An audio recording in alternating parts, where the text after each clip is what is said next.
జై శ్రీరామ్ అందరికీ నమస్కారం వెల్కమ్ టు న్యూస్ అఖండ నేను మీ కస్తూరి శ్రీధర్ మిత్రులారా మన దేశంలో ఉన్నటువంటి మత ఛాందసవాదులు వాళ్ళు ఏ విధంగా ప్రవర్తిస్తున్నారో మన దేశానికి ఏ విధంగా ముప్పులా తయారవుతున్నారో ఈ న్యూస్ ద్వారా చెప్పే ప్రయత్నం చేస్తా ఓకేనా ఏ మాత్రం కూడా ఈ వీడియోని స్కిప్పులు కొట్టకుండా చూడాలని చెప్పేసి అందరిని కూడా కోరుకుంటున్నా బెట్ ద్వారకా అనేది ఒక ద్వీపం నేను దీనికి సంబంధించి గతంలో కూడా ఒకసారి ఒక వీడియో చేశా దానికి అప్డేట్ న్యూస్ ఇది దీనిని శంకోదర్ అని కూడా అంటారనమాట ఈ బెట్ ద్వారకా దీవి ఓకా పట్టణం నుంచి 3 కిలోమీటర్ల దూరంలో ఉంటుంది అంటే ఇది గుజరాత్లో అనమాట ఈ దీవి సుమారుగా ఒక 20 కిలోమీటర్ల పొడవు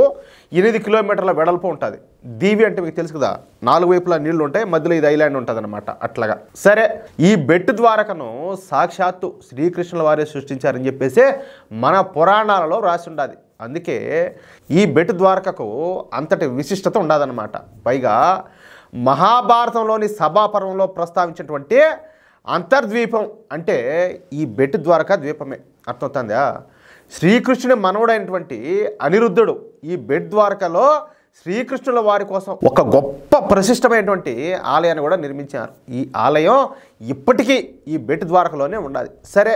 బెట్ ద్వారకలో ఉన్నటువంటి ఈ ఆలయాన్ని ప్రతిరోజు కూడా వేలాది మంది భక్తులు వచ్చి దర్శనం చేసుకుంటూ ఉంటారు అంతేకాకుండా రుక్మిణీమాత మందిరం కూడా అక్కడే ఉండాలి అంటే బెట్ ద్వారక మనకు ఎంతో పవిత్రమైనటువంటి ఆధ్యాత్మిక పుణ్యక్షేత్రం అన్నమాట ఇకపోతే స్ట్రాటజిక్గా కూడా అంటే వ్యూహాత్మకంగా కూడా ఈ బెట్ ద్వారక మనకు చాలా అంటే చాలా కీలకమైన ప్రదేశం అది ఎలాగంటే పాకిస్తాన్కు మన భారతదేశానికి మధ్యలో ఈ బెట్ ద్వారక అయితే ఉండాలి అంటే పాకిస్తాన్ నేవీ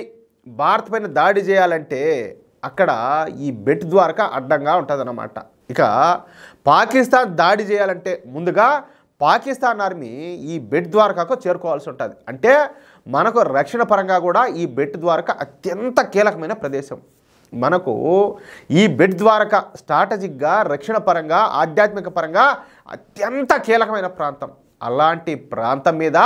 ఈ జిహాదీగాళ్ళు కన్నేశారయ్యా చూడండి అసలు 3వ కంటికి తెలియకుండా బెట్ ద్వారకలో చొరబడడం ప్రారంభించారు ఈ విధంగా ఒకరు కాదు ఇద్దరు కాదు ముగ్గురు కాదు కొన్ని వేలాది మంది జిహాదీలు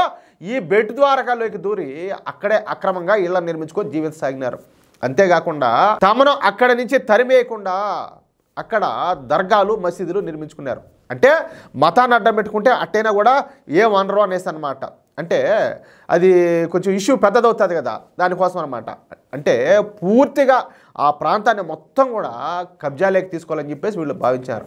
ఇది ఖచ్చితంగా 100కి 100 పాళ్ళు పాకిస్తాన్కు సంబంధించినటువంటి గూఢాచార సంస్థ అయినటువంటి ISI కుట్రే ఇదంతా ఈ విషయంలో కొంచెం గుజరాత్ ప్రభుత్వం అయితే తప్పు కూడా చేసింది ఎందుకంటే వీళ్ళ ఇంటెలిజెన్స్ అంతగా సరిగ్గా పనిచేసట్లేదు ఈ విషయంలో ఖచ్చితంగా ఏడైతే ఇంటెలిజెన్స్ ఫెయిల్యూర్ అయింది లేకపోతే వాళ్ళ ఇష్ట ప్రకారం పోయి వాళ్ళు ఇల్లు కడతా మసీదులు దర్గాలు కడతా ఉంటే వీళ్ళు ఏం చేస్తా ఉన్నట్టు కళ్ళు మూసుకున్నారా ఏదన్నా ఇబ్బంది వస్తే అప్పుడు ఎవరు బాధ్యులు దుమ్మెత్తి పోచారు ఊరికే కూడా కాదు అయితే ఈ మధ్యనే ఈ విషయాన్ని గుజరాత్ ప్రభుత్వం అయితే గుర్తించింది ఎట్టకేలకు ఇక షాక్ అయిపోవడం గుజరాత్ పోలీసులు వంతైంది అంతే ఇక బుల్డోజర్లను ట్రాక్టర్లను పంపించి 5 రోజుల పాటు దాదాపుగా 700 అక్రమ కట్టడాలను మసీదులను మొత్తాన్ని కూడా కూల్చిపారేశారు ఈ కూల్చివేతలు పూర్తయిన తర్వాత బెట్ ద్వారకలో సర్వేనైతే ప్రారంభించారు ఈ సర్వేలో ఇంకా పెద్ద సంఖ్యలో ఈ జిహాదీలకు సంబంధించినటువంటి అక్రమ కట్టడాలు ఉన్నట్టు గుజరాత్ ప్రభుత్వం అయితే గుర్తించింది ఇక ఆ కట్టడాల యజమానులకు గుజరాత్ ప్రభుత్వం నోటీసులు కూడా పంపించింది నోటీసులు పంపించడానికి వాళ్ళు ఏం లీగల్గా చేశారా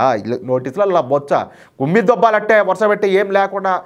నేలమట్టం చేయాలా నోటీసులు పంపించడానికి వాళ్ళు ఏమి గవర్నమెంట్ దగ్గర అంతా అనుమతులు తీసుకొని కట్టారు వాళ్ళకి నోటీసులు పంపించడానికి ఆలోచించండి మీరు కూడా అయితే ఈ బెట్ ద్వారకలో అక్రమ కట్టడాల విధ్వంసాన్ని నిలిపేయాలని చెప్పేసి కొంతమంది ఎవరో ఆ వర్గానికి చెందిన వాళ్ళు గుజరాత్ హైకోర్టుకు పోయినారియా చేసిందే లంగా వ్యాపారము దానికి మళ్ళీ కోర్టులకు పోవడం ఏం కథలో చూడండి అయితే ఈ కేసును స్వీకరించేందుకు గుజరాత్ హైకోర్టు విముఖత అయితే వ్యక్తం చేసింది కేసు తీసుకోవాలా ఈ పిటిషను నిర్ద్వందంగా తోసిపుచ్చినారన్నమాట అత్యంత కీలక ప్రాంతమైనటువంటి బెట్ ద్వారకలో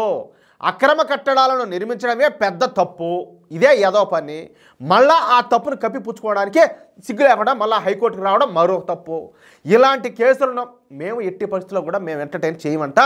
ఈ పిటిషన్ను గుజరాత్ హైకోర్టు అయితే తోసాడు, బాధ దొబ్బింది, అవసరం ముందు బయట దొబ్బండి అన్నట్టు. దీంతో ఇక గుజరాత్ బీజేపీ ప్రభుత్వం మళ్ళీ బుల్డోజర్లను ట్రాక్టర్లను సిద్ధం చేస్తుంది.